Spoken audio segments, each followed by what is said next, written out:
What if Judas Priest went Eurodisco? Find out on this week's What If, How, When, Why.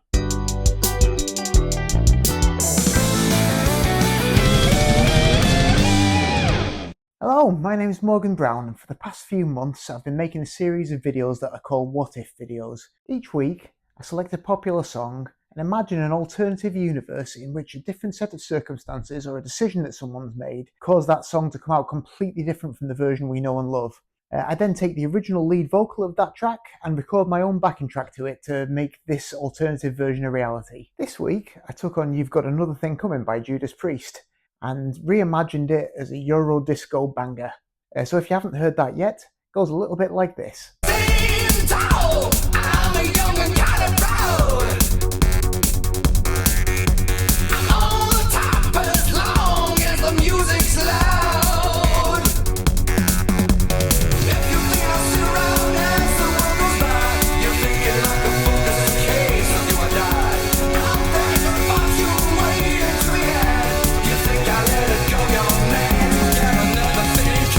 So Judas Priest are pretty much the quintessential heavy metal band, although obviously there was stuff that you'd think of as metal before them, notably Black Sabbath obviously. A lot of the kind of heavy rock that came before Priest was still very much rooted in the blues rock of the late 60s, and Priest themselves kind of started out that way. On those early records you can hear plenty of those blues rock influences, as well as certainly bits of Queen and David Bowie even as well. But from Sad Wings of Destiny onwards, you can also hear them really tightening into what we know as heavy metal. There's a few factors really that I think make them in many ways the definitive heavy metal band. First and foremost, obviously, Rob Halford's vocals. Just that soaring operatic range combined with the sort of grit and gravel he's got in there, and the drama of it as well. Also the performance aspect too, his look with the crazy S&M leather outfits and the motorcycle, his whole act really, everything about him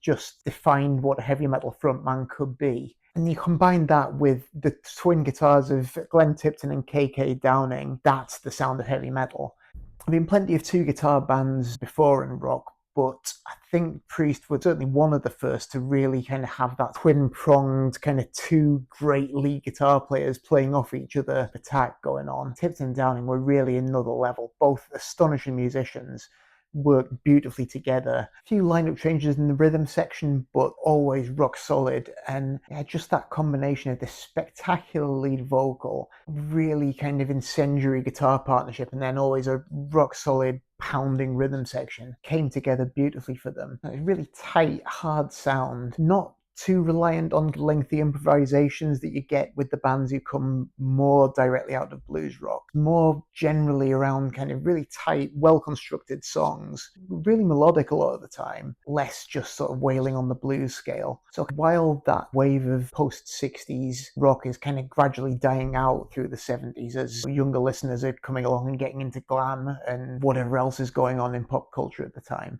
Judas Priest are kind of honing this sound, and then from the mid-70s onwards, they're on the rise really, just bringing new energy to heavy rock that was sorely required at the time, because I guess a lot of the original bands have split up or got really bloated. Sabbath were in a bad way, just weighed down by drugs and all falling out with each other. So Priest were really quite essential. A lot of those sort of dinosaur bands were pretty much finished off by the arrival of punk rock, but as with the sort of new wave of British heavy metal bands who kind of came after Judas Priest, it felt more like the energy of punk gave them a bit of a lift, a bit of a boost. So really, Judas Priest at the end of the 70s kept heavy rock alive. Although Iron Maiden are probably the bigger and more celebrated band now, you can really trace the Iron Maiden blueprint back to what Judas Priest put together in the 70s. By the start of the 80s, they'd really kind of come together, releasing a string of absolute classic LPs. Stained Class, British Steel, Killing Machine, all absolute classics of the genre. In 1981, I think, they released an album called Point of Entry. I must admit, it's one of the few of the era that I don't have, but it doesn't have such a great reputation. I've listened to it, and it sounds pretty good to me. It was certainly felt by people at the time that it was a little bit of an underwhelming effort compared to the little run of classic albums they just had. But they really rebounded from that with a vengeance. Pun intended. 1982, they released the Screaming for Vengeance album, which is an absolute classic. The first Priest album I ever owned, a tremendous record, accessible, heavy, superb playing, amazing vocals, just an all-round perfect heavy metal record. And that's the album that You've Got Another Thing Coming comes from. Now, at the time, Judas Priest weren't really messing with synthesizers at all. They were still very much a 5-piece guitar band. A little bit later than this, they did actually go a bit more in that direction. There's an album called Turbo, which mixes in some more poppy material. I think originally the plan was to have a double album with one LP of more traditional Priest style material and one LP of more poppy material that embraced technology. I guess precedents for that would be Eliminator by ZZ Top, which incorporated synths and sequencers into their kind of guitar-based sound. So something a lot of people were experimenting with at the time. I think Turbo's divided fans a bit. Not everyone absolutely loves it. I think there's some pretty good songs on there, and it's all good fun, although I'd say the Cynthia stuff has aged rather worse than some of the other material. But it sold well, so after that they were casting around for more ideas, and as an experiment, possibly for a direction for the next album, recorded a few songs with the production team of Stockaken and Waterman. Now, I'll put up a link up in the corner to it. I already in the series have dabbled with a Stockaken and Waterman style production. I reworked Creep by Radiohead into a Stockaken and Waterman style, so if you want to go back and have a listen to that, please do. If you're not familiar with them, they were the production team, also known as the Hit Factory, who from the sort of mid-80s to the early 90s really dominated the UK charts with a string of hits for the likes of Kylie Minogue, Jason Donovan, Bananarama, that kind of thing. So quite camp, high energy synth pop based on 60s soul music, but very much using the technology of the time to create a wholly synthesized sound. So really odd choice for Judas Priest. Sadly, the 3 tracks they've recorded have remained unreleased, but there's at least a fragment of a cover that they recorded of You Are Everything by the Stylistics, which gives you a little bit of an idea of how it was sounding. It's really interesting to hear. So definitely still some recognizable Priest elements in there. The guitars, Rob Halford still sounds like Rob Halford, but then these programmed drums and these syrupy synthesizers as well. I would love to have heard what the whole project with that pairing would have gone like, because I imagine it would have been fascinating. So really, that's kind of what was in my mind when I thought, well, how about if instead of just dabbling in this kind of thing, they'd gone the whole hog and dived completely into a Eurodisco sound. The song You've Got Another Thing Coming, which I picked, I chose because it's got this sort of really uniform metronomic drive to it, something that it has in common with disco. A lot of heavy rock has a certain amount of that. I mean, you think of AC/DC having this kind of very steady groove like that, but I think Judas Priest, more than most, they did it so precisely that it's got an almost machine-like precision, so really lends itself to being turned into a more synthetic kind of music form, if you will. I know when I synced up the vocals of the grid, I didn't have to do very much editing at all, even though it would have been recorded without a click, because it's so tight that there's really not much fluctuation in tempo at all. My imaginary alternative universe scenario, we're coming into 1982 after the slightly disappointing performance of Point of Entry, and the record label are a little bit concerned about how the follow-up's going to go. So they suggest to the Priest, well,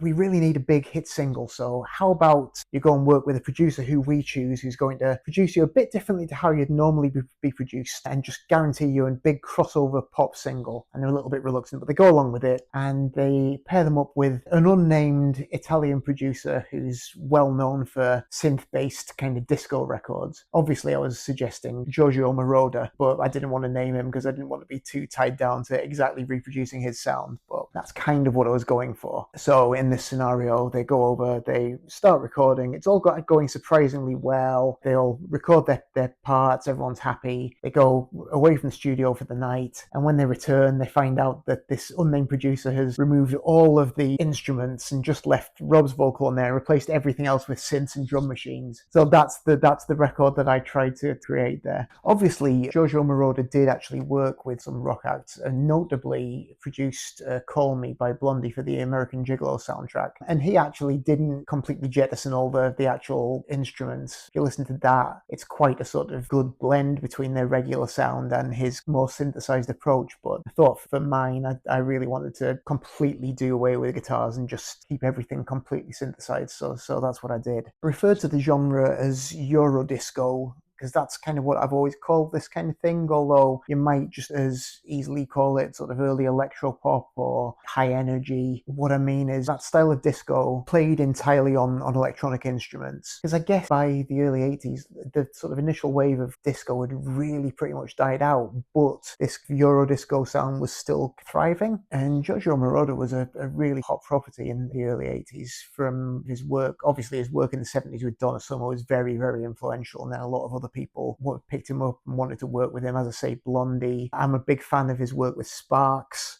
They did a couple of great records together, and he did some excellent soundtrack work at the time as well. So I just wanted to see what would happen if I take this heavy metal classic and combine it with that sound, if the two would blend together or if it was going to be a disaster. So as I say, started out by just syncing up that vocal to the grid, no trouble there. Sped up the tempo a little bit because I wanted to give it a real high energy pulse, and then I set about programming the drums. Now I used a blend of 3 different drum machines altogether, just different elements of them, dropping some out and bringing other bits in at different points, just to create a fairly interesting kind of multi-layered rhythm track.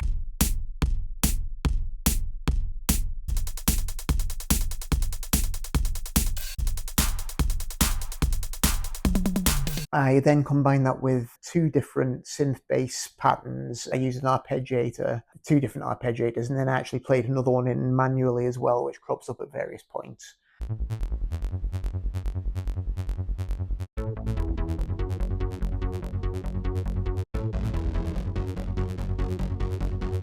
And then I just layered the synths on. There's a guitar solo, obviously, in the original record, so I couldn't play the guitar solo note for note because I'm really not a very good keyboard player. Plus, I mean, my MIDI keyboard is not the most player-friendly of instruments. Just to show you, it's this thing, the Akai LPK25. This is what all my keyboards are done on. It's I think the smallest MIDI keyboard that they make. So I took some elements of notes that are played in the actual solo. I used 2 different synth lead sounds to simulate the 2 different lead guitars, and I had those kind of trading off against each other, which was pretty fun.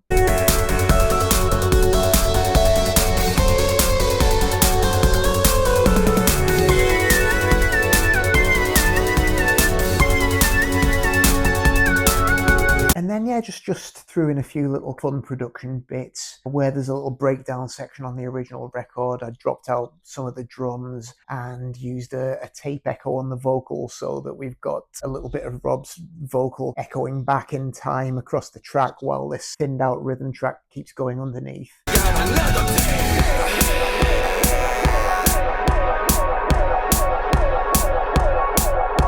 And then otherwise, I didn't really change much musically. Guitar chords I replaced with synth brass, added in a couple of synth string lines to decorate certain areas, got some kind of vaguely fuzzy sounds to suggest distorted guitar riffs.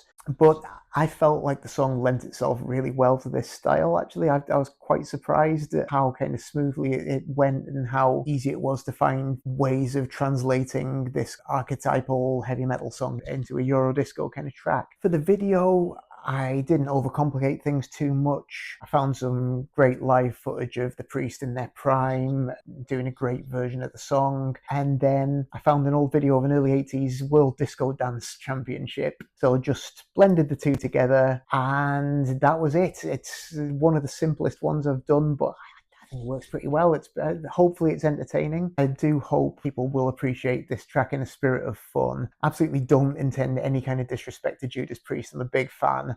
I just, as you know, really enjoy playing around with genres, and I think it's a strong enough vocal and a strong enough song that it stands up perfectly well when placed in this new context, and I hope you agree. So yeah, that's it really for this week. If you enjoyed what I've done, please like and subscribe. If there's anything else you'd like me to take on, any songs you'd like me to have a go at, any artists you'd like me to take a look at, or any genres you'd like me to have a go at learning, can't guarantee I'll be able to do it, but I'll have a go. So please do just drop me a comment if you've got any ideas. Otherwise, until next time, thanks very much for watching, and I'll see you next week.